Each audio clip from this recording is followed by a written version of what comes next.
No, está bien. Bueno, buenas tardes. ¿Por qué no se acercan un poco más para acá? Agradecerles a los que están acá. Bueno, es nuestro último foro de este ciclo que hicimos de Yesterday y Mañana, a 40 años de la democracia y 50 del Plan Cóndor. Estamos contentas, creo que, con el resultado y con todos los temas que se han elaborado.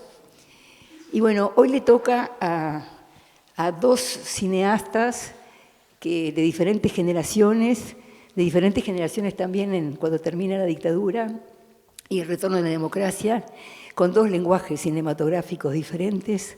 Así que bueno, que ellos nos cuenten un poco. Vos presentás a Santiago, que es el moderador, y la idea es que ustedes participen, así que no se inhiban en hacer preguntas, que creo que es lo mejor que puede suceder.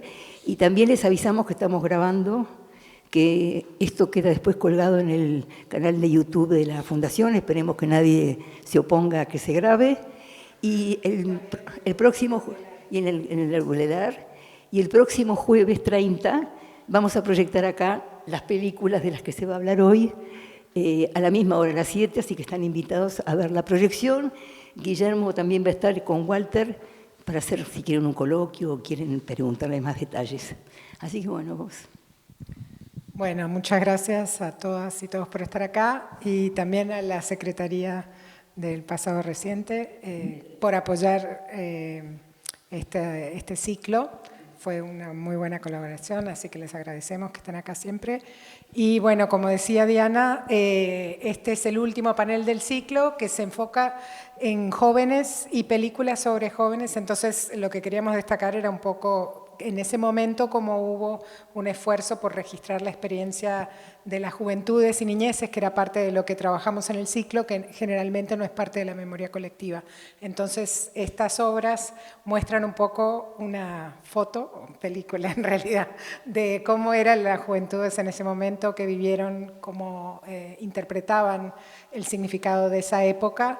Y tenemos también a un joven más joven que yo, un colega de la Facultad de Información y Comunicación, Santiago González de Ambruscas, que es magíster en Información y Comunicación y también es especialista en el cine postdictadura en Uruguay, que va a actuar de moderador hoy para tratar de generar este diálogo entre generaciones, entre tres generaciones que les interesa el cine en Uruguay y ver qué ofrece este lenguaje, la mirada del cine, para comprender un poco el sentido de ese pasado y también cómo nos ayuda a comprender el futuro que estamos construyendo.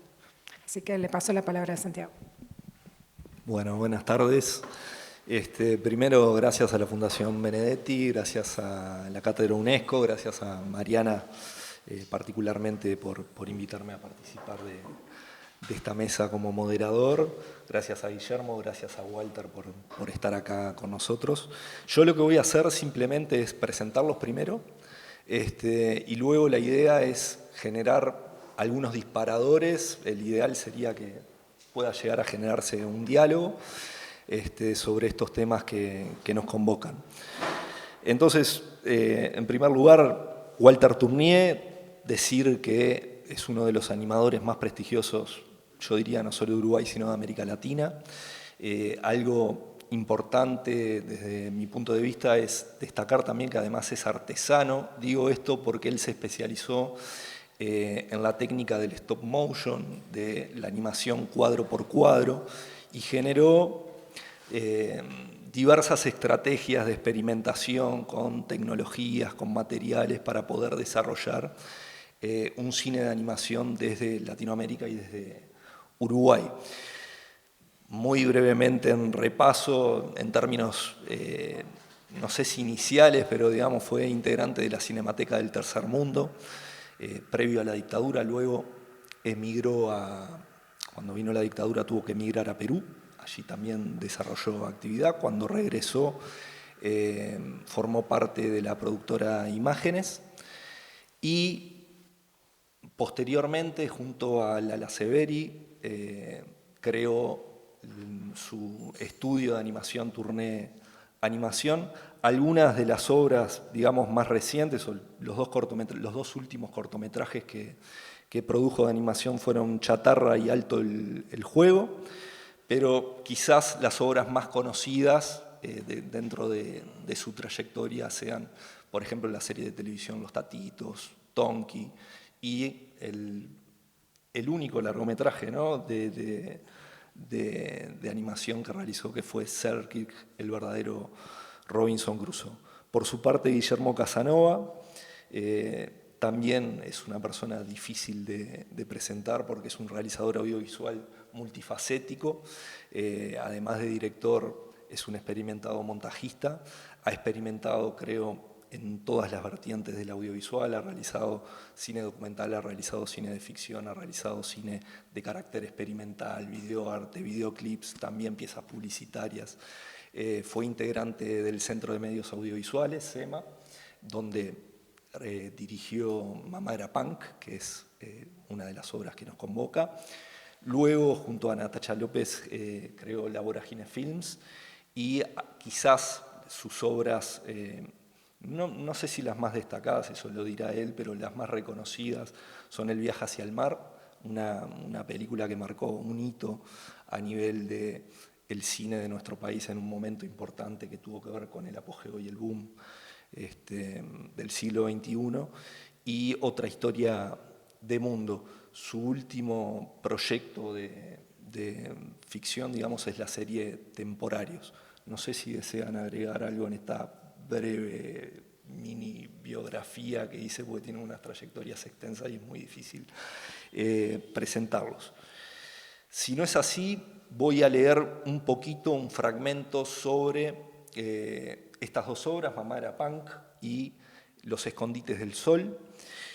Mamá era Punk es un documental de 1988 realizado por CEMA, el Centro de Medios Audiovisuales, en el que la juventud montevideana de fines de los 80 cuestiona a sus mayores, al país y sus hábitos conservadores.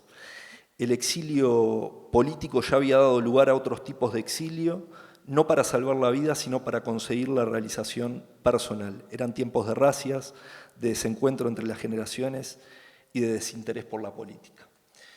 Respecto a Los escondites del sol, es una obra también difícil de presentar. En rigor son dos cortometrajes, dos cortomediometrajes, dos historias, dos cuentos que tienen algo sumamente interesante que tiene que ver con que estas historias, estos guiones fueron creados por niños de entre 8 y 12 años aproximadamente, que tuvieron diferentes vivencias durante el periodo dictatorial. Algunos quedaron aquí, vivieron la normalidad, entre comillas, del régimen, y otros estuvieron exiliados. Dentro de esa variedad de los niños surgen dos historias que fueron las que fueron registradas, aunque surgieron muchas más, que son A través de las sombras y Otro sol.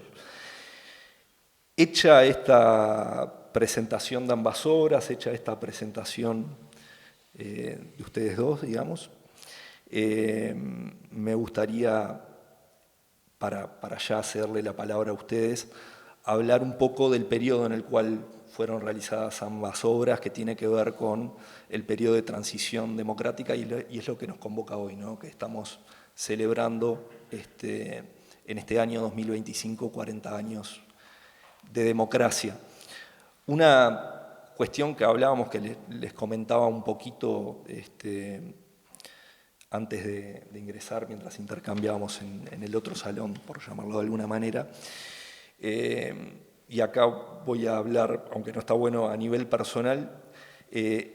Me ha sido muy difícil, si bien no soy tan joven como me presentó Mariana, pero me ha sido muy difícil tratar de interpretar este momento histórico de transición democrática, en el entendido de que obviamente es un periodo que yo nací, digamos, en democracia, era muy chico cuando surgió, yo desarrollé mi infancia en este periodo. Entonces siempre me interesa y me interesó, y creo que puede ser interesante para otras personas, ver cómo lo vieron ustedes, que vivieron y que crearon obra en ese momento. Y la pregunta de arranque, digamos, sería cómo explicarían este momento de transición democrática y cómo influyó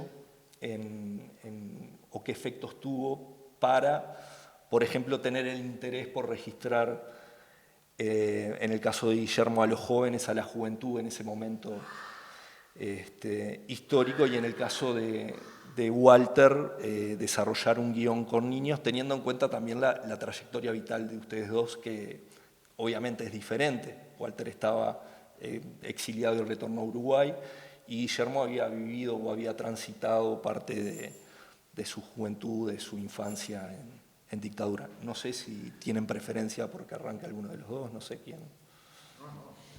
Por favor, los más jóvenes. ¿Querés ¿Lo querés?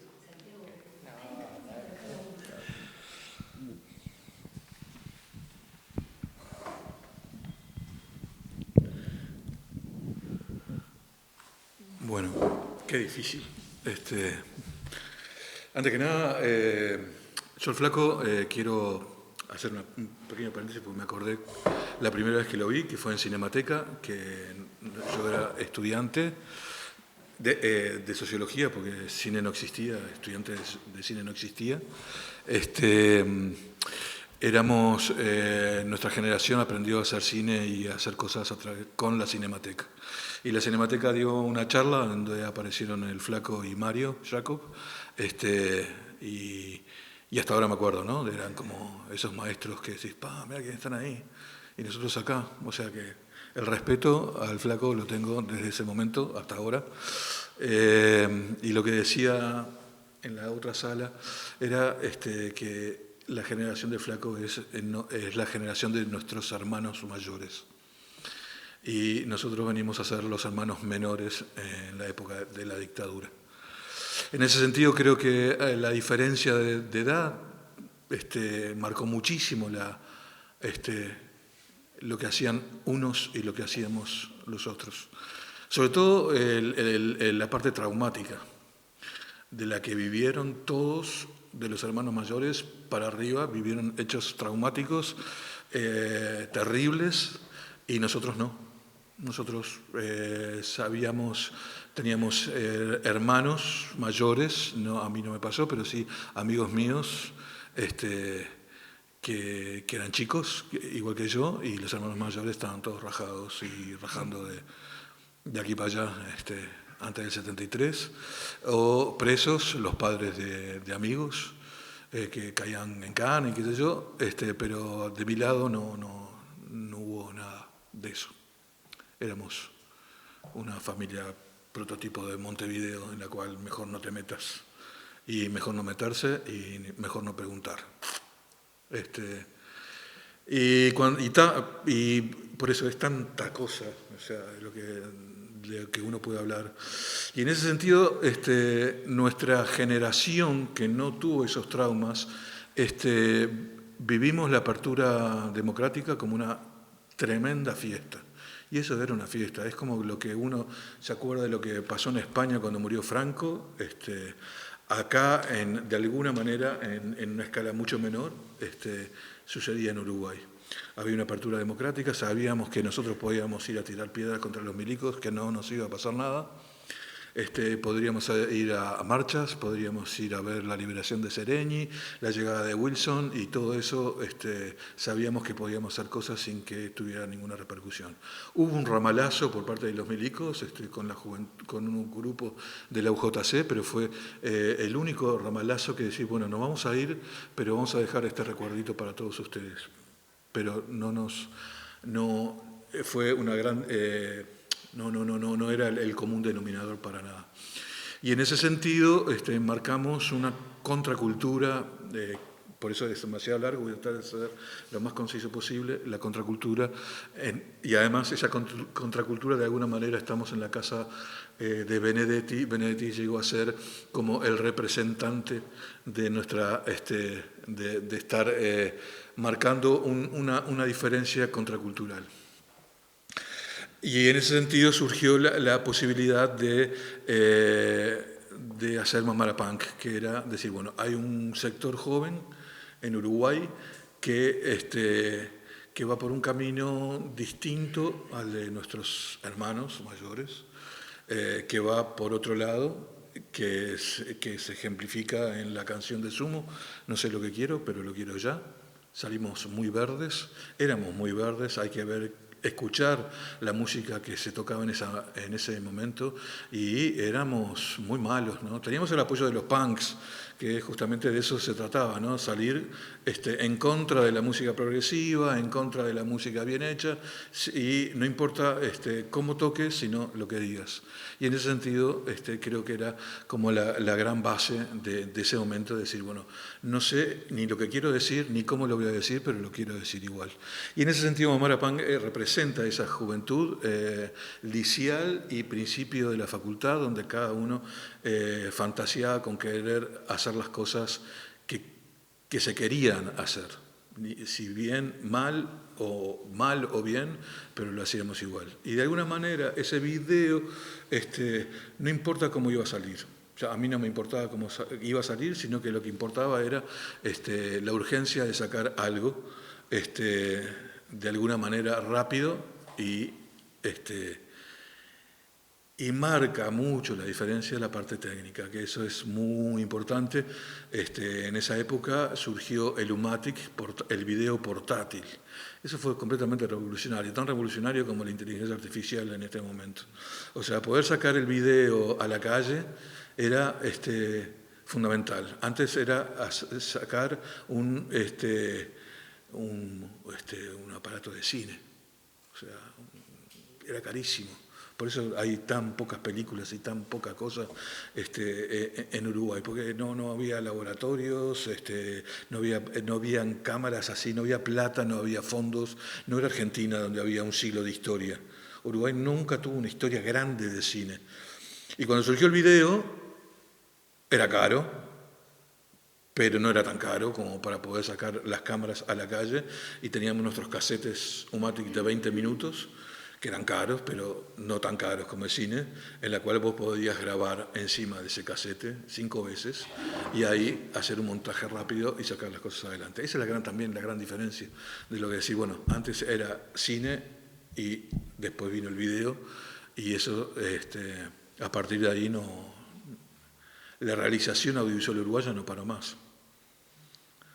A nivel de realización cinematográfica siempre era la primera película uruguaya, entonces aparecía El lugar del humo, la primera película uruguaya, y aparecía Mataron a Venancio Flores, la primera película, y bueno, hasta que llegó el video y pudimos realizar muchas películas hasta ahora, ¿no? Y Bueno, ¿me oyen? ¿Sí? No, No, no me gusta. O sí, porque cantar. Pero yo no canto. Quisiera que cantara, pero no lo canto. Bueno, nada. Hablando un poco, retomando lo que decía Guille de los hermanos mayores y todo eso, sí. Evidentemente tuvimos momentos bastante distintos. En el caso mío, en el año 68, por ahí, era un momento muy álgido, no solo acá en Uruguay, sino en toda América Latina, incluso en Europa y todo, un momento muy fermental. Estudiante era, y por supuesto que participaba de todos los movimientos que había en aquella época. Estudiaba arquitectura y bueno, pero fue una época muy especial, históricamente muy especial, porque había una convulsión general marcada. Pertenecía a la Cinemateca del Tercer Mundo en ese momento, donde habíamos hecho una película, un documental, con un grupo de gente en la facultad de arquitectura que nos mostramos en lo que en aquel momento estaba el Cine Club de Marcha. Y bueno, y la sorpresa nuestra, a Mario Handel, que era el referente en aquel momento del cine nacional, le gustó, eh, cosa rara, porque nosotros no sabíamos nada de cine. Fue una película hecha muy artesanalmente, demasiado artesanalmente. Y bueno, que eso quiere decir que estuve dentro de la cinemateca y, y además, fuera de eso, tenía una cierta militancia que tenía como estudiante, ¿no? Y bueno, la última película que hicimos dentro de la Cinemateca, que hice yo, fue Nacerme Mucho por Hacer, que fue una película que ya terminamos, en, terminamos en el año 74, cuando ya estaba la dictadura, hace unos meses. Ahí, bueno, me agarraron preso y bueno, tuve poco tiempo, por suerte, y me tuve que ir, me fui. Hay un hecho acá importante. Acá en la sala hay un compañero de la Facultad de Arquitectura de aquel momento, vecino y muy amigo. Y hay algo que, bueno, creo que lo manifiesto, lo he manifestado siempre cerca, gente cercana, pero es un hecho muy grande. Cuando a mí me agarra la policía, en este caso, y bueno, me pasa todo esto que de alguna manera, les cuento, digo, 10 años fuera, ¿no? En Perú, y volví en el año 85. Resulta de que me entero, y yo ausente totalmente de todo eso, me entero cuando vuelvo en el año 85 de que a este compañerito mío, que lo quiero tanto, hermanito, lo habían agarrado justo 15 días después que me habían agarrado a mí. Y que él estuvo preso. Coincide que el día que volvimos por primera vez a Uruguay, en el año creo que 84, que volvimos juntos con Biglietti, hasta Arbolado, Tenuto, varios, y volvimos juntos, ese mismo día el mono salía del penal de libertad. Yo me enteré en ese momento, cuando volví acá, no tenía idea de todo eso. Me quedó siempre en la cabeza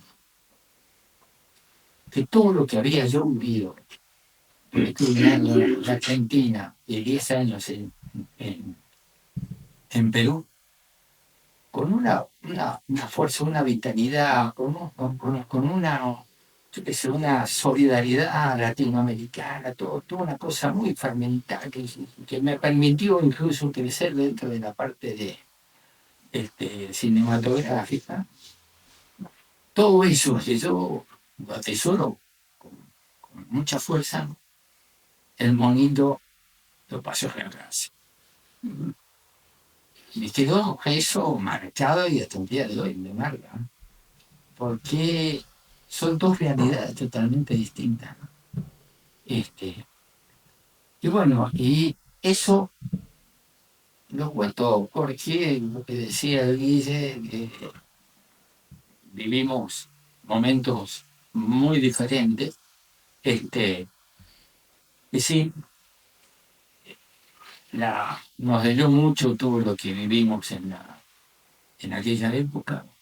Muchos compañeros quedaron, bueno, fueron asesinados, muchos, bueno, otros desaparecidos. O sea, fue una cosa muy, muy complicada y de mucho sentimiento. ¿Qué sucede? Cuando uno se va, y no es porque se va porque tiene ganas de irse, sino que se va obligado. Bueno, yo no me quería ir del lugar, pero me tenía que ir. Entonces, uno siempre, estando afuera del exilio, siempre quiere volver. Digo, es así, digo, no. Entonces, después me decían, pero ¿por qué vas a hablar con todo lo que estás haciendo y lo que has hecho acá? Me lo decían distintas gente de latinoamericanos, de distintas nacionalidades. Digo, sí, digo, ¿sabes qué? Ya yo salí, no quería ir. Y bueno, y ahora que tengo la posibilidad de volver, vuelvo. Bueno, volví y volvimos junto con Mario Jaco y Jessy. Y bueno, y una de las primeras cosas que hicimos, además de traer algún equipamiento que habíamos usado en aquel momento en el exilio, que habíamos conseguido, lo traíamos un poco para tratar de ayudar a que hubiera más equipamiento acá para poder desarrollar el cine. ¿Qué sucede? Sucede que una de las cosas dentro de imágenes que nos planteamos era hacer realmente películas que tuvieran cierto sentido, ¿no? Sentido, no el divertimento en sí mismo. Y entonces sí nos planteamos de que, digo, este es un momento muy especial porque hay niños que vivieron durante el periodo de la dictadura en distintas estaciones. Algunos se quedaron acá, digo, los padres, ¿no? Estuvieron acá, no tenían ningún tipo de filiación política, nada de eso. Otros se fueron al exterior, fueron al exilio y vivieron su infancia en el exilio. Y otros eran técnicos. Y el tercer grupo era de los presos, ¿no? Presos que habían estado los padres presos durante la dictadura. Y bueno, entonces dijimos, ¿cómo podemos hacer de que ellos no es que cuenten? Porque nunca creí y sigo sin creer que los niños puedan ser o no tienen la formación como para poder transmitir determinados, o hacer determinadas guiones o escrituras o cuentos, etc. No es que transmitan tal cosa, sino la idea era ver cómo, si los incentivaban de alguna manera colectivamente, eran grupos de 8 niños, que pudieran de alguna manera crear algo que tuviera de acuerdo entre todos. Entonces, los grupos eran esos 3 grupos. Pudimos hacer 2 de ellos, el tercero, que era el más interesante de todos, no conseguimos el dinero para hacerlo, y entonces quedó ahí. Quedaron 2 mentos nada más. El hecho era, nos reuníamos. Primero fue esto un trabajo durante varias semanas. Lo hicimos en el colegio latinoamericano, y íbamos ahí con los distintos grupos por separado, no era que estaban todos juntos, sino los que habían vivido acá, los que habían vivido en el exilio, era un grupo y trabajábamos, yo con ellos sobre todo, y todo el equipo de imágenes ayudando ahí. Hicimos unos cabezudos, cada grupo hizo un cabezudo, o sea que había 3 cabezudos, que la idea era de que como iba a ser difícil que ellos mismos pudieran crear diálogos, al disfrazarse y al meterse en el cabezudo, pensábamos que podía ser una forma de salir de su yo y tratar de meterse en otro personaje. Y entonces establecer eran de este tamaño, porque eran todos chicos, los cabezudos. Entonces, diálogos y cosas como para que empezaran a crear situaciones. Después de eso empezamos a trabajar, nos reuníamos así con un micrófono, ahí se grababa todo, supongo que debe estar todo grabado, no sé, si no se tiraron la cinta estará. Y entonces yo lo que hacía era, les incentivaba que contaran, que hicieran un cuento. Entonces uno decía, bueno, podemos hacer esto, tal cosa, tal otra. Entonces trataba de que se pusieran de acuerdo en cómo podían Entonces aparecía de repente, bueno, sí, un zorro, y esto, bueno, un animal, lo hacemos con el animal, bueno, sí, está. Y bueno, ¿qué es lo que puede pasar? Y entonces empezaban ellos a crear determinadas situaciones, teníamos, no me acuerdo, una hora o algo así, cortábamos, yo escuchaba después todas esas grabaciones y resumía lo que veía que estaban de acuerdo. A la otra sesión, con ese grupo, con el mismo grupo, ¿no?, que había trabajado, les leía, les decía, mire, hicimos esto la otra vez, tal cosa, ¿no? Yo qué sé, les criaba las distintas, ¿están de acuerdo? Sí, sí, estamos de acuerdo, no sé qué, bueno, a ver, ¿cómo sigue? Entonces, eso se fue construyendo en no sé cuántas sesiones, no me acuerdo, pero eran varias sesiones con cada uno de los tres grupos, ¿no? Y al final quedó un cuento, que, bueno, para mí fue un guión. Entonces, los diálogos que aparecen, son los diálogos que hicieron los niños. Yo no toqué nada, no tocamos nada ni de los diálogos ni nada, las situaciones son las que ellos plantearon. No es que, como digo, ellos estuvieran contando su experiencia, sino que yo creo que eso ha sido un trabajo más psicológico que otra cosa, porque de alguna manera, ante determinada situación, ellos expresaban cosas que les salían de su vivencia, y eso era lo que importaba. Entonces, creo que el valor que tienen estas películas es ese, que hay que saber leer qué es lo que de alguna manera ha aparecido con estos niños que hicieron esos cuentos. Hoy lo vi de vuelta a la película después de varios años y me pareció espantosa. No por el cuento, no por el cuento, porque el cuento te digo, pucha, acá hay un montón de cosas, sino por las voces, son un desastre. Se lo digo porque cuando lo vean, ¿no? Y bueno, este diseño tiene, creo que hay ciertos valores. Y bueno, iba a decir otras cositas que. eh, pero nada, es eso. El valor que tienen para mí es en ese sentido. Y lamentamos todos mucho que el tercer cuento, que era el más lindo de todos, no lo pudimos hacer. Era el cuento mejor, pero como la financiación de esto fue toda extranjera, participó Suecia, Holanda y Dinamarca, ¿no? Holanda Dinamarca, y Dinamarca, puede ser, sí. Y de acá no recibimos mango.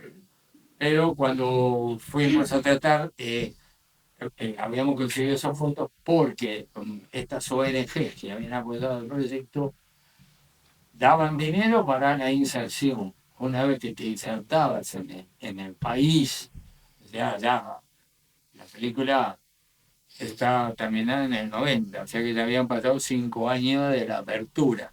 Y entonces dijeron, bueno, ya les dimos, si no pudieron insertarse y no consiguieron plata del Uruguay, bueno, yo qué sé, no pudimos conseguir. Entonces, ese bueno, es un resumen más o menos del por qué la, los escondites.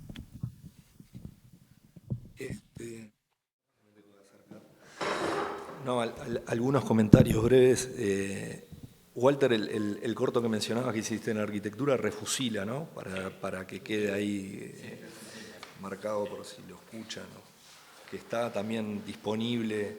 Algo importante a mencionar tiene que ver con los dos colectivos que participaron en estas producciones. Estoy hablando no de Refusila, sino de SEMA y de Imágenes y de este momento histórico que creo que en lo que acaban de recordar habría como muchos hilos para agarrar, ¿no?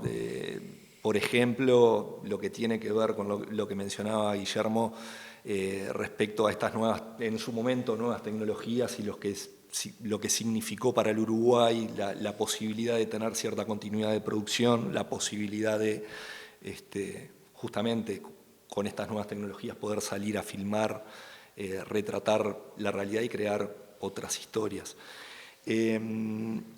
Me quedé con algo que mencionaste, Guillermo.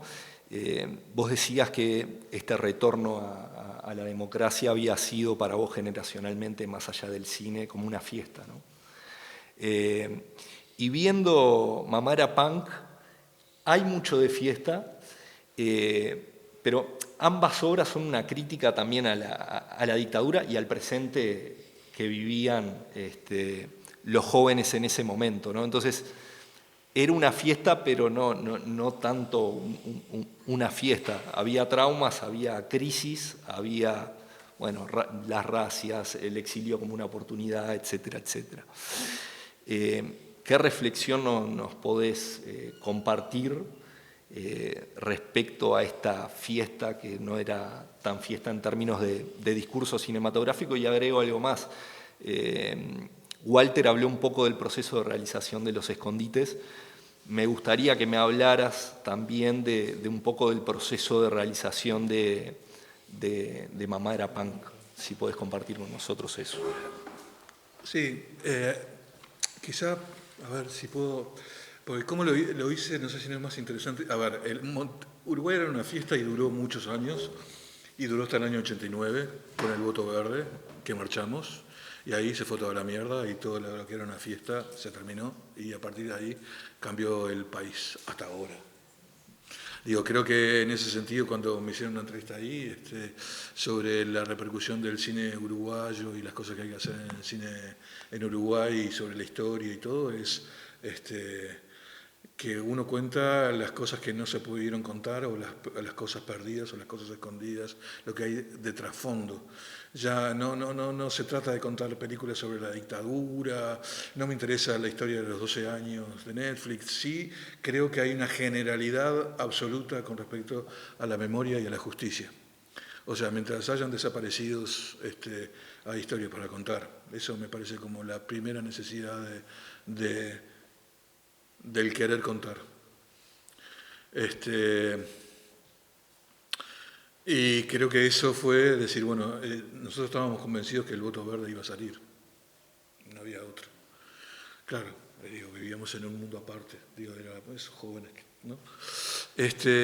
Y en ese sentido era, creo que, y ahí está el cuento, ¿no? Una amiga, Cristina Conrad, estaba haciendo un documental sobre el voto verde, y como salió el voto amarillo, guardó todos los casetes y casi como que los tira, ¿no? Y muchísimos años después se le ocurrió volver al material y lo editó con un alemán y agarró los casetes Sumatic de 20 minutos y cuando empezó a montar, el montajista que se dedica a cortar y pegar, no cortaba ni pegaba nada, metía los 20 minutos enteros. Y la directora decía, pero ¿y no vas a pegar? ¿Qué voy a pegar? Mira esto. Y era increíble, o sea, cómo vivíamos nosotros, eran nuestros abuelos gallegos en Galicia, o sea, era una cosa que no se puede entender cómo vivíamos de esa manera en los 80 en el Uruguay. Veía la vestimenta gastada, no había consumo, o sea, había un montón de historias que es la prehistoria del Uruguay.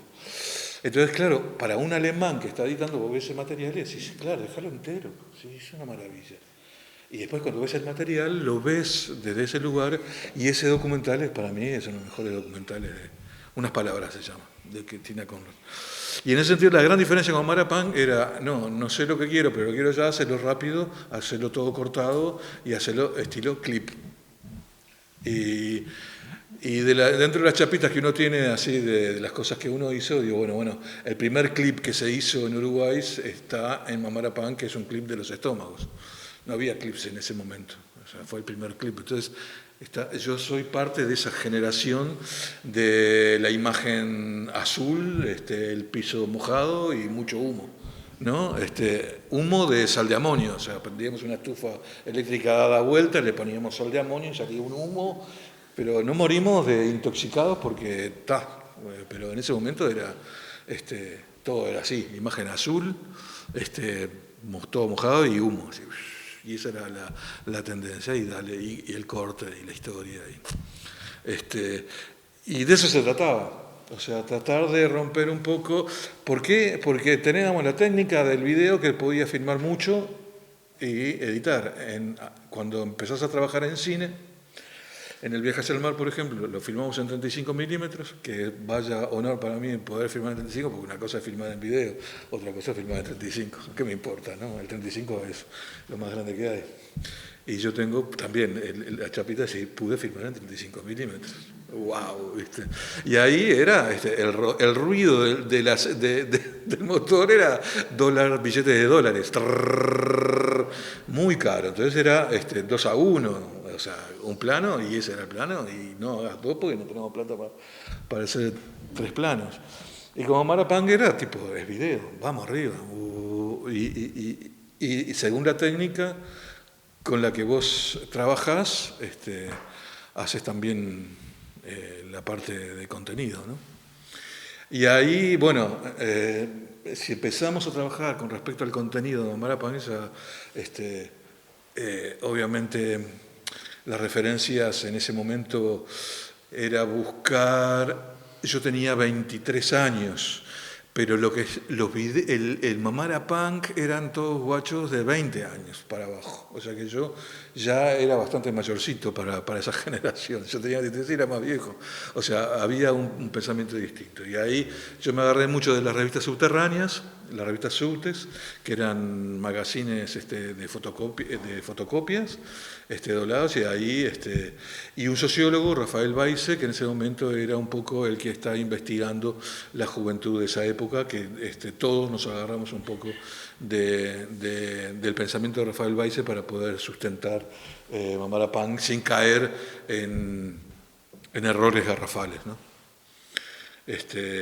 Y después, en el final de Mamara Punk, que es importante, pasaron 2 cosas y ya termino así. Una fue el rock en Parque Rodó, donde había una banda clandestino, que fue increíble, cuando vos decís, estoy acá en el momento justo, estábamos rodando y eran unos punkis que empezaron a cagar, a putear a los parlamentarios, que son todos unos hijos de puta, que se vayan todos, en esa época, ¿no? Y en la entrevista decía, no, porque la gente, y ahí también, está más interesada en las caminatas, también me acuerdo, en las caminatas del shopping center, y en el Papa, que en el tema de los desaparecidos en Uruguay. ¡Ping! Así la metió así, y al otro día cayeron todos en cana, y yo lo tenía grabado. Le hicieron la denuncia por putear a los parlamentarios. Y la otra cosa importante fue Arte en la Lona, que era un grupo de gente que organizó una contracultura al Teatro Internacional del Galpón que se estaba dando en ese momento, y se generó la contracultura de hacer una semana de arte en el Palermo Boxing Club, arriba del ring. Y eso fue imponente, que estaban en Marapang, ¿no? Estaban todos arriba del escenario haciendo lo que tenían ganas de hacer, y fue como una energía eso como muy, muy fuerte, ¿no? Y ta. Walter, nos quedamos con ganas de saber cuál era ese tercer cuento que no se pudo producir, si lo podés mencionar, si te acordás, si no hay inconveniente. Me acuerdo pedazos. No, no me acuerdo, cuento bien cómo era, pero no sé, era, la verdad, hace muchos años. Sí. Y lo otro, perdón que te corte, no creo que sean malas esas obras, creo que hay limitaciones técnicas, como bien mencionaste también, teniendo en cuenta a ver, que estas obras, las dos se hicieron con escasísimos recursos, ¿no? Si ahora hay poco fondo para hacer cine, en ese momento no había ningún tipo de estímulo. Uno ve esa película, después de 30, 40 años, no sé cuántas, que no la había visto. Entonces, claro, ahora que uno tiene otra formación, entonces, no, pero en aquel momento se hizo con la mejor voluntad, con todo el conocimiento que teníamos, con todo, que, claro, te das cuenta que el conocimiento no era muy bueno. Porque, claro, yo niego ahora a hacer esa vocecita para niños que sí, sí, está lleno. ¿No? Es totalmente falso. Digo, o sea, si un niño habla, que hable un niño. Bueno, está la otra. Sí, porque hay muchos hombres o mujeres que hacen voces de niños, por ejemplo. Entonces, eso da una cachita. Pero está. Yo creo que hay que juzgarlo desde los valores que tiene de momento, cómo fue hecho y qué es lo que quiere transmitir, lo que transmite, o sea, qué es lo que dice. Eh, y que son los mismos niños, son ellos los que dicen yo, nosotros no le agregamos ni le sacamos nada, sobre todo los diálogos. Así que. Dos comentarios breves. Primero, también en Imágenes hicieron Madre Tierra que no tiene diálogos, que está también para observar en las plataformas como YouTube, así que les recomiendo que la observen. Y traigo algo que trajiste, Guillermo. Hay un momento de Mamá era punk en donde aparece justamente Rafael Baize diciendo que Uruguay es un país en ese momento histórico sin trascendencia, ¿no? Cortoplacista, que no tenía posibilidad de pensar en un futuro. La pregunta para ambos es si sienten que eso era así en ese momento y si sienten que hoy lo es o no. No sé qué reflexión tienen respecto a eso. Cortito, ¿no? Vengo del fin de semana de Argentina. Entonces, nos marca la diferencia. O sea, sí, Uruguay es un país laico y republicano. Somos un pacto de abogados. Somos un país que no tiene ningún tipo de mística más allá de Artigas, Pepe Valle y Pepe Mujica. Ahí, pero son los tres muy parecidos, ¿no? Entonces uno va a Argentina y la religión es, no importa qué religión sea, la historia es que ellos es como Corazón, Perón y vamos arriba y la fuerza y Maradona es Dios y todo eso acá no existe. Digo, ¿qué? Maradona, Dios, pero si es un pibe de acá a la vuelta, que nació acá a la vuelta, yo lo conocí y era igual que yo. ¿No? Esa es la diferencia y creo que Uruguay sigue siendo así. Por eso también es verdad de que el éxito en Uruguay se consigue afuera, no se consigue adentro. El único que consiguió el éxito afuera fue Jaime Ross. El único. Todo lo demás, el éxito lo consiguen afuera y vuelven con el éxito, ¿no? Y bueno, sí, Mario la siguió desarrollando, pero no conozco la historia, sí, realmente, pero hoy el éxito se consigue, venís con los laureles del lado de afuera. Y eso es una cagada, porque no hay una cosa que como los argentinos. Los argentinos, digo todo lo que quieras, pero vos vas y te protege. O sea, es un país que protege al artista. En Uruguay no. Los uruguayos no nos protegemos entre nosotros. Entonces eso creo que Amara Punk también de alguna manera, Andy Adler, que que también era todo un representante de nuestra generación, uno de los mejores guitarristas, que cada vez que iba a sacar un disco se iba del grupo. O sea, era de Los Estómagos, cuando iba a sacar el disco Andy Adler se iba, cuando iba con la Tabaré iba a tocar y se iba.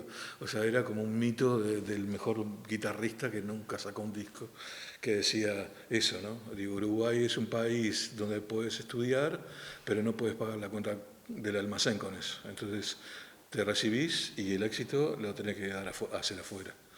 Y se despide diciendo adiós Garracharrúa en el medio del Estadio Centenario, que es una imagen también muy icónica y muy fuerte, que la gente que lo vio se acuerda mucho de eso, ¿no? De un estadio completamente vacío y él solito que se va de la tribuna tirando la boina y diciendo adiós Garracharrúa. Y eso es un poco, de eso se trata un poco Mamara Punk, ¿no? Esa cosa de esa juventud, y habría que preguntarle hoy a la juventud cómo se siente, si se siente identificado con eso. De alguna manera sí, porque siempre, generacionalmente, Mamara Punk me la piden. Es un documental como underground, es un trabajo que me lo piden de forma under, porque yo no lo puedo difundir mucho, porque tiene música de los Rolling Stones, de Sumo, de un montón de... Entonces no se puede publicar, porque si no... me liquidan. Entonces siempre quedó por debajo y me lo piden por debajo y se pasa por debajo. Nunca se pasó en la facultad, recién el año pasado se pasó en facultad. Por eso, primera vez en la FIC, y yo creo que lo dije en la FIC, es la primera vez que Mamara Punk la pasan en la facultad, porque siempre me lo piden guachos jóvenes de liceos o de distintos lugares, de grupos musicales, y como que se mantiene ahí. A diferencia del Flaco, yo sí estoy muy orgulloso de Mamara Punk, pero no por competir ni nada, sino porque eso fue mi primer video y fue como una sensación de decir, mirá lo que se pudo hacer con un video, ¿no? Lo haces de forma inconsciente, sin esperar nada a cambio, y de repente empiezan a suceder cosas que decís, ¿y esto qué está pasando? Que me la sigan pidiendo para charlas o lo que sea 40 años después, y yo lo veo cada tanto porque a ver qué es lo que está pasando, y decís, está bueno. No me pasa con otras películas, obviamente, ¿no? Sí, como Mamara Punk. Digo para no hacerme tanto el craquito. Walter, con respecto... Yo coincido plenamente con lo que dice Lidia. O sea, y creo que, no sé si agrego algo más, pero el problema es que hacemos películas, podemos hacer cosas con total conciencia, voluntad y creyendo que hacemos lo mejor que podemos. Y resulta de que esa película después no tiene posibilidad de difusión, ninguna. ¿Entiendes? Entonces, aquí hay un problema, ¿no? Que no estamos tan subidos dentro del sistema global general, ¿no? Y que internamente los distintos gobiernos, sean de un tinte o del otro, no han hecho nada por ese tipo de difusión de material. Y yo qué sé, la televisión, que es el elemento más masivo que hay, a mí me da pena ver la mediocridad y la estupidez que se da, y que son cientos de miles de personas que la ven.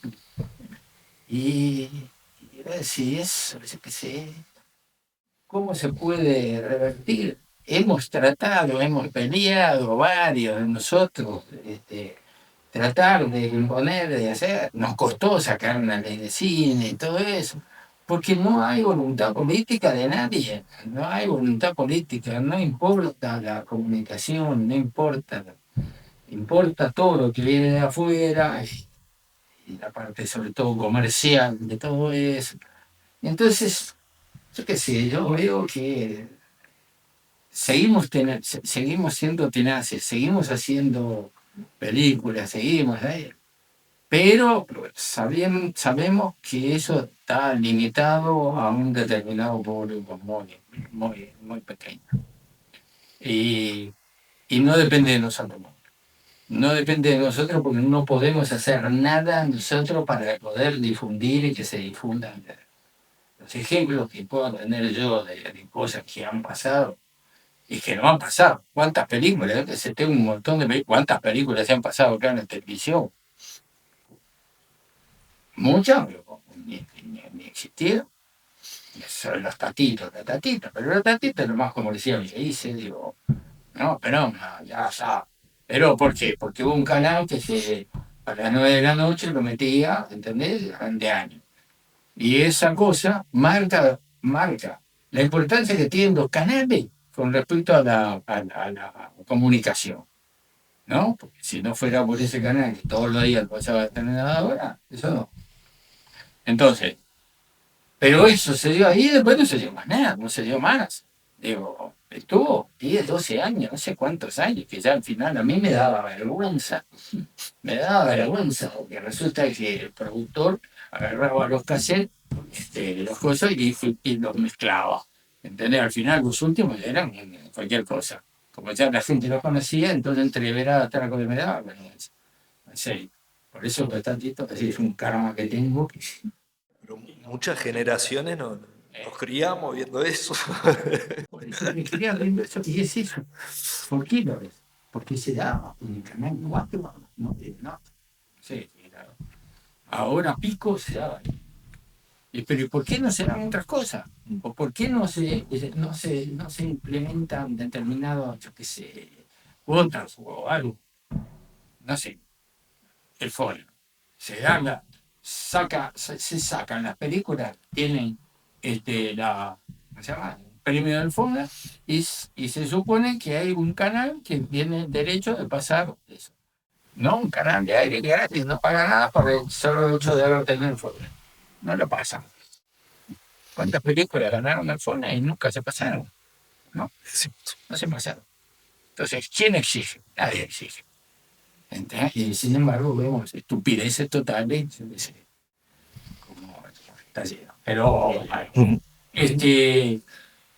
entonces, yo creo que aquí el problema está que podemos hacer las cosas, podemos estar fenómenos, lo hacemos con mucha voluntad, con muchas ganas, pero hay algo que no está pasando, que es que no tenemos la posibilidad y que tiene que ver con lo que dice, no nos sentimos los uruguayos, a diferencia de los argentinos, se defienden entre ellos, se putearán, de un día para el otro se putean, pero el otro día se están defendiendo. Digo, se sienten, tienen una cuestión de pertenencia muy grande. Nosotros no. Nosotros, no.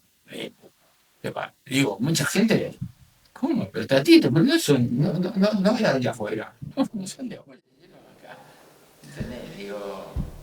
Hay dos aspectos que creo que une más allá de estas obras, a la trayectoria de ustedes, que tiene que ver, por un lado, con la identidad cultural uruguaya, ya que traes el tema, ¿no? De abonar desde ese lugar. Y el otro que encuentro personalmente, seguramente habrá otras líneas de contacto, tiene que ver con el humor.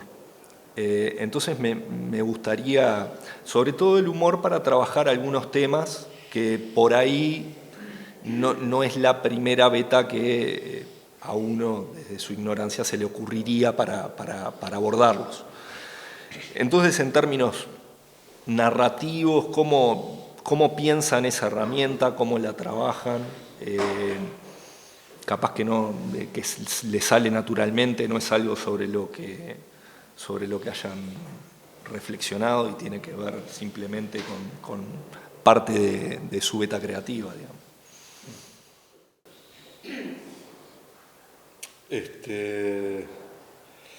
Yo siempre digo que como consumidor soy re cool, me encanta lo cool. En serio, leo literatura cool, veo películas cool, me encanta lo novedoso, buscar otras cosas y darle por ese lado. Y sin embargo, cuando llega el momento de realizar, no sé por qué, no me sale buscar, no lo busco, sino que sale solo, que es lo popular. Lo popular en el sentido del folclore popular o de la historia popular o de los cuentos populares. Me encanta Morosoli, me encanta sus historias, y me los imagino en el cine y es una cosa que me parece maravilloso. No soy guionista, no soy creador de mis propias historias. Yo levanto historias de los demás y las visualizo. Y si ahí sale humor, todo bien, pero no lo busco, no soy consciente de eso. Y, y nada, creo que lo que vos decís es que soy parte de una cosa cultural, ahí no me siento identificado con eso, más bien soy un rejuntador de las cosas. Cuando hicimos el viaje hacia el mar, habían monstruos ahí que eran Morosol y Juseca, Jaime Ross, son monstruos sagrados. Y tuve la suerte de poder juntarlos. Y salió algo precioso y en la cual ahí yo creo que lo que pudo haber sido bueno fue haberlos juntado y poder haber desarrollado algo por ese lado. Pero no me siento, no, no, eso. No es fácil hacer humor, tal cual. Claro, la idea es fácil en caer, ¿no? Ah, yo qué sé, yo no sé, me gustaría hacerlo y trato de lo posible cuando hago algo poner, pero si vos mirás las cosas que he hecho son más serias que humorísticas y tienen alguna cosa de humor. Pero el único cuento que tengo es, por ejemplo, hicimos con los cuentos de Don Benigno y con ese camino, decidimos, marcando imágenes, hacer 4 cuentos, ¿no? Con la voz incluso de propio Juseca. Y bueno, se nos ocurrió, éramos pilotos, ¿no? Creíamos que lo podíamos desarrollar mejor, de todo eso. No obtuvimos el apoyo de nadie, de ningún canal. Fuimos a hablar con todos los canales. No hubo el más mínimo apoyo. No les interesaba. Y ahí quedó. Chao. No se podía hacer. La idea era meter una serie. Y todos los cuentos que tenía, escuché, divinos cuentos ¿no? sobre el obelisco, y era cantado. Pero no hubo un giro. O sea que no es que eso es la doble cosa, no importaba ni el humor, ni importaba y tampoco importaba la realización uruguaya de las películas. O sea, y que eran los únicos, los canales, los únicos que podían solventar eso. Bueno, no sé. Así que es parte de esa idiosincrasia uruguaya, ¿no? Por llamarla de alguna manera. Hay una cosa que me parece interesante, que el Flaco trajo a colación los cuentos de Don Verídico, y me pasaron dos cosas, ¿no? Y con respecto al humor, y uno siente decir, yo veía los cuentos de Don Verídico que había hecho el Flaco y te juro que era humor, pero había una melancolía ahí, una cosa que me encantaba, no lo hago como crítica, sino como una sensación de decir, qué alucinante, ¿no? Y no sé quién fue que le dijo a un periodista uruguayo en Colombia, que dijo, no hay nada más triste que un uruguayo contento. Y es una verdad muy grande, ¿no? Digo, cuando un uruguayo está contento, comparado con el resto, ahí te das cuenta de cuando decís en la Unión Latinoamericana, ahí por ahí no vamos,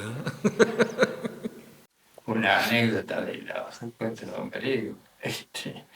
Y Juseca se lo mostró a Fontana Rosa.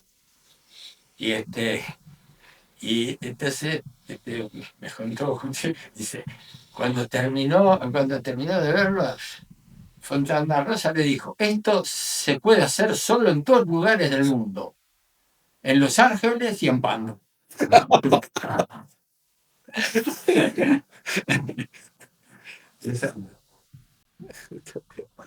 La, la idea es abrir a hacer un diálogo. También no sé si hay preguntas por parte de los presentes y luego mostrar algunos fragmentitos de Mamá era Punk y de Los Escondites del Sol, aprovechando a decir también que van a ser proyectadas las obras completamente en la Fundación el día 30, el jueves que viene. Bueno, vamos a ver, Walter, si es tan terrible esto que vamos a pasar. Dale.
Que vivieron en el exilio, ¿no?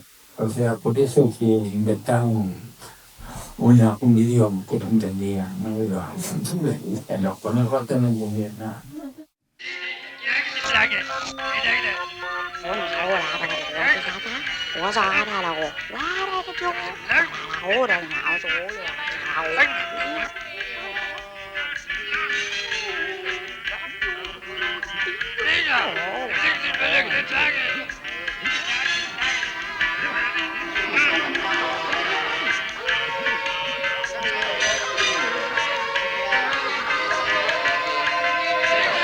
Troncos, supermercado, polizia não utilização,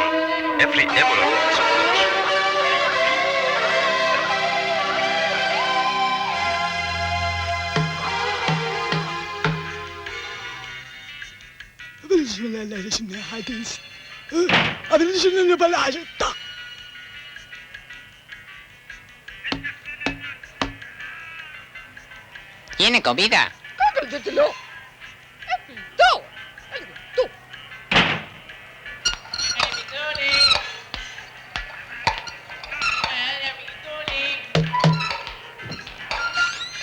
Señor, ¿tiene comida?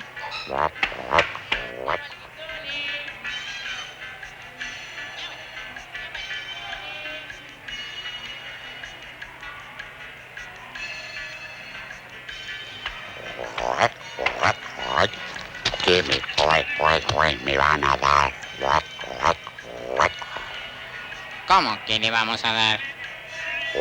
Entonces, si no tienen nada, chao.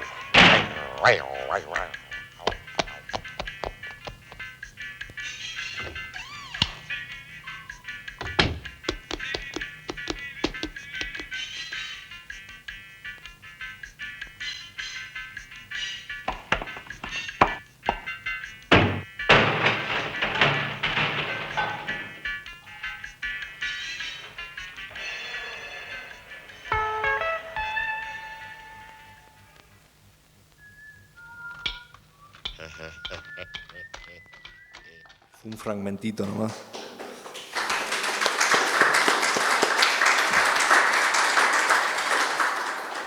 La comedia y la tragedia a veces se unen. Estamos acá y no hay una respuesta colectiva para que los jóvenes que están militando estén militando. ¿Entendés? Lo único que la gente hace es buscar satisfacciones personales. Yo no estoy muy de acuerdo con lo que dice ella, ¿tá? Porque, o sea, la militancia gremial, o sea, para mí es recontra válida, ¿tá? Como también es re válido todos los caminos que haya de expresión. No sé, yo me pliego a lo que decía Rosario, creo que el que milita está muerto, o si está muerto está a punto de morir, porque responde a conceptos, a ideas, a manejes de gente vieja en todo sentido.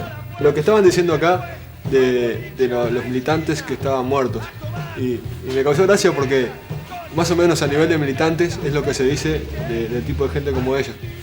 O sea, supuestamente vos buscas algo contrario al gobierno y se supone que la oposición, bueno, pues si ni siquiera puedes encontrar un respaldo en la oposición, a la mierda la oposición. Y creo que en este momento, o sea, no da para hacer oposición. Ellos viven el país como lo sienten, y lo sienten de esa manera. Por eso hay un apoliticismo muy claro. Apoliticismo que es más que nada un apartidismo, pero que se manifiesta como apoliticismo. A mí la política no me interesa. No me interesa porque no me sirve, porque yo no tengo nada que ver con eso, porque yo no gano nada con eso, porque yo no influyo nada en eso, porque nadie me escucha en lo que yo digo, y lo que a mí me interesa no tiene ningún efecto en ninguna decisión que después me va a afectar. Loco, la gente tiene este país porque lo quiere, por eso yo me pianto de este país. Y no es cierto que todos los países sean igual, no es cierto. Pero yo no lo Hay creo. lugares donde los jóvenes tienen más lugar que acá. Y hay lugares donde los jóvenes solamente por ser más tienen más espacio de comunicación Bárbaro, entre pero ellos. si no hay lugares, los tenemos que hacer, vos. Y aparece el fantasma desesperado de la emigración de nuevo. Se ven sociedades en que esas cosas se pueden manifestar, en que a los jóvenes tienen su espacio, en que se los oye, y entonces eso es el sustituto, el anzuelo de lo que pareció en los años 80 que la democracia podía traer. La emigración empieza a traer el fantasma de la felicidad que la democracia en 2 años se encargó rápidamente de deshacer. Y yo no espero nada de la juventud de este país porque no tiene nada en común, porque este país es un menjunje de gente que no tiene nada en común entre sí. Mentira con la idiosincrasia uruguaya y el carajo. Yo no tengo nada que ver con este país y me voy a piantar de este país a un lugar donde pueda comunicarme con más gente y donde pueda ir y hacer mis performances y leer mi poesía o hacer videos, cine, lo que pueda hacer y que alguien lo mire, le guste o le disguste, pero que alguien lo mire, que me paguen por eso. Yo lo que quiero es vivir de lo que hago, no tener que transar en laburo de mierda. Yo no podría vivir en otro país, no podría vivir en otro lado. Además, como dijo Fabián, ¿no? O sea, creo que las cosas en otros lugares son peor incluso. ¿Tá? Y me voy a quedar porque me gusta vivir acá. ¿Tá? Y me gusta tratar de incidir en las cosas. Y creo que estamos actuando nosotros, estamos tratando de incidir. ¿Tá? En la medida en que no hay que quedarse callado y en la medida en que no hay que salir a gritar de que no podemos hacer nada, y eso es una mentira. Esa es la mentira que nos trata de meter el sistema también. Ese es el país en que estamos. Es un país que incita a irse, incita a delinquir, incita a evadirse y que, sin embargo, presencia el florecimiento de un movimiento de resistencia cultural que, como vimos antes, nos da la esperanza de que algunas cosas puedan cambiar. En qué plazo y en qué medida no sabemos. Pero ciertamente, a pesar de que el panorama de determinada juventud es muy negro, de alguna manera se puede tener alguna esperanza en apuntar a determinadas líneas para poder cambiar.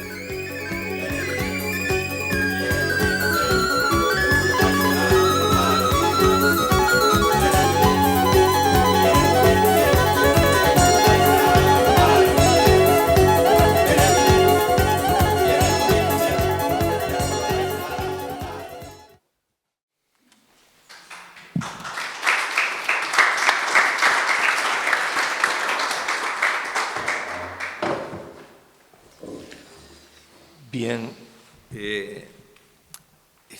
esta serie de encuentros que están existiendo en la Fundación llevan por nombre Yesterday y Mañana.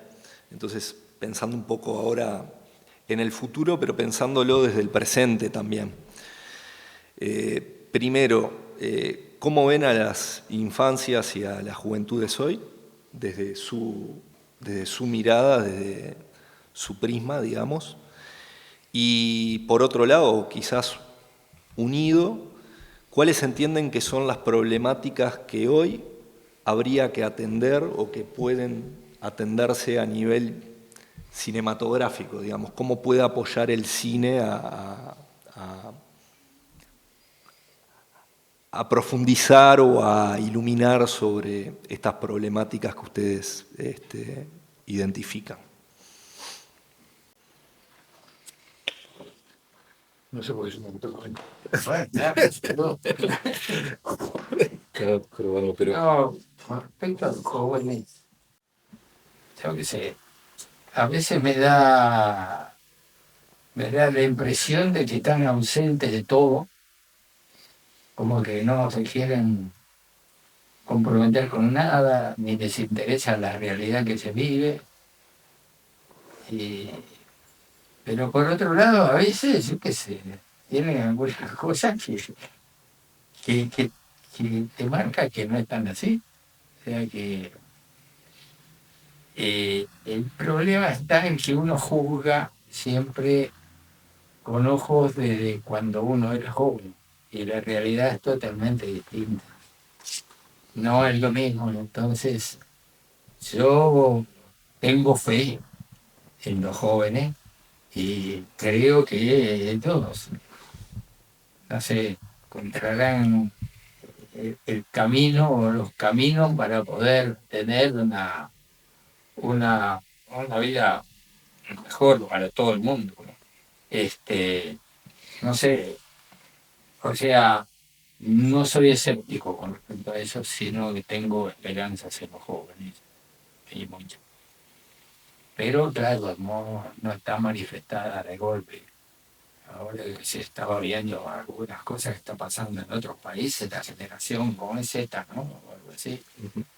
Y yo qué sé, son cosas que se dan así. No hay conexión entre una y otra, ¿no? ¿Por qué se dan? Yo no soy un tipo que analizo, ni sé cómo hacerlo. Pero hay hechos que marcan, no sé, determinadas cosas. Es como en el año 68, cuando había toda esa revolución en los distintos países, que coincidían, ¿no? Había cosas que coincidían, pero no era una intercomunicación directa, ¿no? Así que no sé, con respecto a los jóvenes, si bien en algún momento me sentí un poco escéptico, ahora no, tengo más esperanza con respecto a todos ellos. Y con respecto al otro que era, el otro era de... Las problemáticas que identificás y qué rol, digamos. Aquí no es un problema que no haya capacidad y no se va a hacer películas con de determinado valor. No es eso. Hay capacidad, hay posibilidad, pero hay algo raro que no sé qué es. Porque por un lado se están produciendo muchas películas, está yendo muy poca gente a verlas, ¿no? Y se están produciendo, no sé cuántas, 10 por año y más. De ficción no tanto, sí, de documentales que son de la abuela y... Pero bueno, hay ganas. El otro día me preguntaba, no sé qué, alguna película, ¿cuánto va? 1000 personas. 1000 personas, ¿cuándo? Yo qué sé. El viejo Chernobyl te tuvo 180.000. No sé. Entonces, hay algo ahí que tiene que ver muchas cosas. Tiene que ver la falta de incentivos, digo, ¿no? De valorizar nuestros productos, eso por un lado. Y por otro lado también tiene que ver con la falta de calidad ¿no? que tienen algunas de las películas. O sea, me enteré ahora que para los fondos estos hay productoras que presentaron hasta 5 proyectos, 5 películas. Yo qué sé, digo, ¿cómo es eso? Digo, ¿pero qué? ¿Una fábrica de chorizo? ¿Qué valor tiene? ¿Entendés? Entonces hay varias cosas que se mezclan, que no llevan para mí a un camino de desarrollo. Para mí es importante la discusión.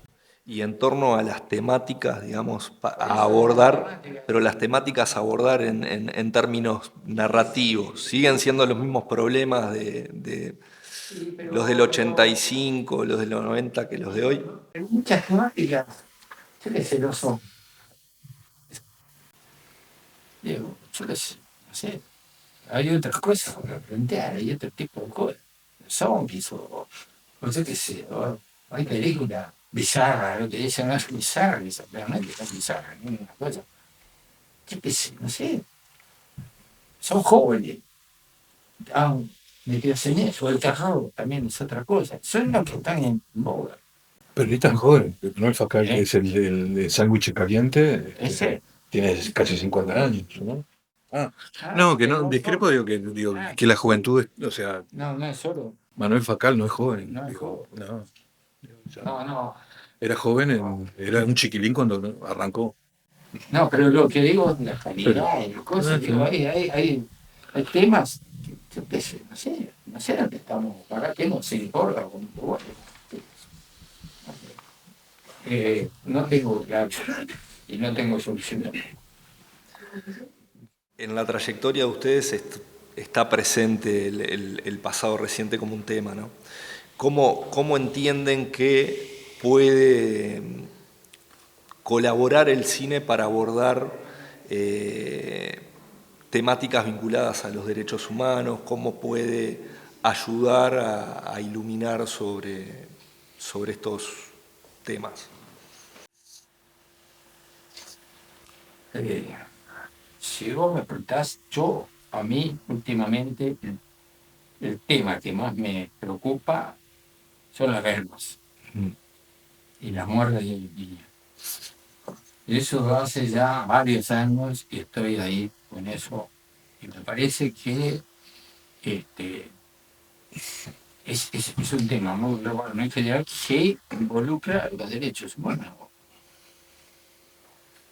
Y nada, estoy ahí obsesionado con eso. Todas mis últimas películas, las películas y las que voy a hacer, todo, tienen que ver con ese tema. Y nada, es lo que me siento con capacidad, con voluntad para poder transmitir dentro de eso.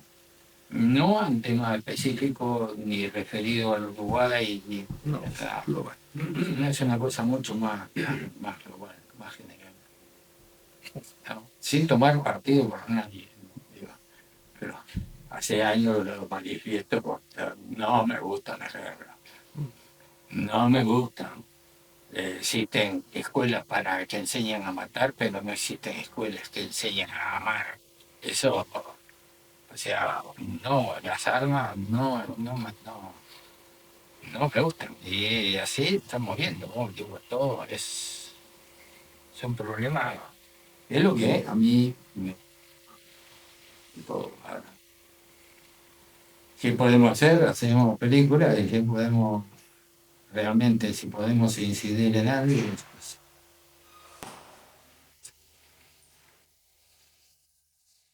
Yo estoy dirigiendo ahora una película que me salió, que surgió este año,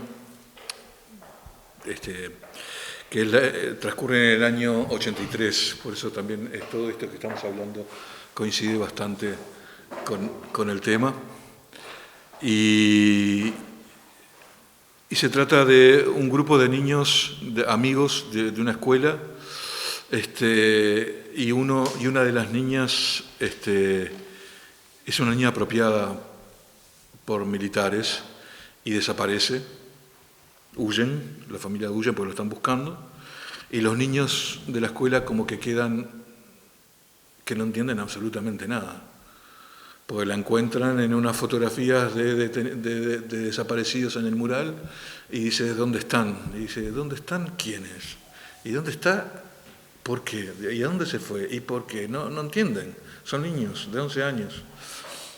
Entonces era un grupo que aman a los superhéroes y entonces el grupo es un grupo de superhéroes que tratan de encontrar a su amiga Ana y deciden pintar un mural con afiches y con fotos y todo lo que van haciendo. Ellos piensan de que están teniendo éxito y desemboca en el acto del obelisco y ellos piensan que el acto del obelisco se hizo gracias a ellos, por lo que lo hicieron, por confusiones y cosas. Terminan de que, y una de las protagonistas, que es Lucía, que intenta volar en toda la película y no lo logra, al final en el acto del obelisco sí lo logra. Y es parte de la comedia, y es humor, y es no sé cuánto. Y se toma el hecho de la apropiación y del tema de los derechos humanos y del tema desde un lugar de comedia. ¿Sí? Y de eso se trata, de seguir buscando distintos lugares como para poder acceder a que la gente pueda recibir la historia o recibir lo que dice el flaco, de qué manera poder contar las historias y que la gente se atrape, ¿no? Esta película, que se llama La pequeña banda de la justicia, tiene un referente que es Jojo Rabbit, que si no se la recomiendo porque es muy buena, que es justamente un niño nazi. Y él quiere ser nazi, y vos decís, ¿cómo puede ser que utilicemos el nazismo del lugar de la comedia? Y sí, es del lado de la comedia, ¿no? Y está genial, porque justamente se trata de la guerra y del nazismo y de todas las cosas salvajes desde el lado del humor. Ahí te respondí. Bien. Walter, Guillermo, agradecerles. No sé si quieren agregar algo más a este intercambio. Dígalo.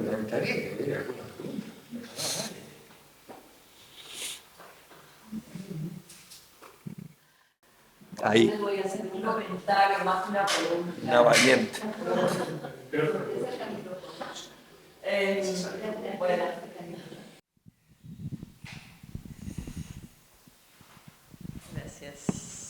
Gracias. Primero, gracias a ambos, a los tres, por lo que nos han compartido. Yo soy docente de Derechos Humanos y escuchaba con mucha atención lo que nos contaban y al final, bueno, esta pregunta de cómo los derechos humanos, yo decía, pero en lo que hicieron, en toda su trayectoria están los derechos humanos, definitivamente, en todo lo que nos mostraron ahora y en también lo que no nos mostraron, ¿no? Pero de alguna manera se sabe. Y quería decir también este enganche con los jóvenes. Enseñar a jóvenes, tenerlos en el aula, siempre con preguntas, con interrogantes, con cuestionamientos, hacen, bueno, que quienes nos dedicamos a la docencia también utilicemos los recursos que ustedes trabajan y elaboran y que son de muchísima utilidad, que son valiosísimos para que con otras herramientas, más allá de la palabra, de la lectura, de lo tradicional, esos y esas jóvenes se interroguen, se pregunten, ¿no? Y cada generación es diferente, como bien se decía. Y yo creo que allí está la esperanza de pensar otro tipo de sociedad y pensar en una igualdad más real, pensar una sociedad que no discrimine, que no detenga arbitrariamente, que no torture, que no secuestre, que no desaparezca. Pensar una sociedad que apueste realmente por un Estado de derecho, no solo en la teoría, sino en lo cotidiano, en el día a día, ¿no? Que los derechos, como siempre decimos en clase, pasen también por los cuerpos, no solo que sean poesía bonita. Entonces, nada, yo simplemente decirles que ustedes hacen derechos humanos desde sus obras y que para quienes nos dedicamos a trabajar en eso cotidianamente y apostamos por eso, son valiosísimos todos sus aportes. Así que gracias.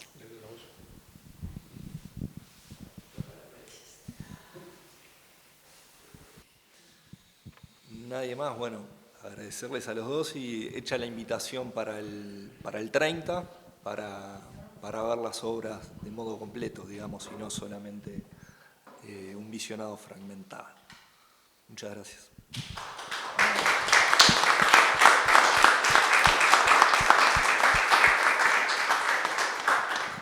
Bueno, Santiago cerró. A mí me gusta que en esa visión de mañana, de futuro, haya una mirada de memoria. Estamos todos de acuerdo que un pueblo sin memoria no tiene identidad. Estos foros siempre han sido justamente para seguir trabajando y reflexionando de la memoria, lo cual a mí me parece que hay un futuro de esperanza, ¿no? No es tan negro como a veces se puede pintar en el momento, pero me parece que sí, que se puede pensar en un futuro mejor. Y el aporte de ustedes importa, porque, Flaco, vos con las películas que haces, pensando siempre en los niños, siempre tuviste una apuesta al futuro. La primera película que hizo el flaco en dibujo animado que vimos todos, no hablo de Refusila, hablo de La selva hay mucho por hacer, que para los que no la conozcan es una película en dibujo animado inspirado en un cuento de Mauricio Gatti que le explica a su hija de 5 años, creo, por qué estaba preso. El flaco lo hizo en animación y hay mucho humor en esa historia que es una denuncia. Hay mucho humor en la forma como trabajaste los personajes, ¿no? Así que bueno, les agradecemos que hayan participado de este último foro. Yo le agradezco de nuevo a la Secretaría del pasado reciente de la Presidencia de la República que nos acompañó y nos sigue acompañando. Y bueno, y ustedes vengan el jueves que viene a ver las películas ya enteras.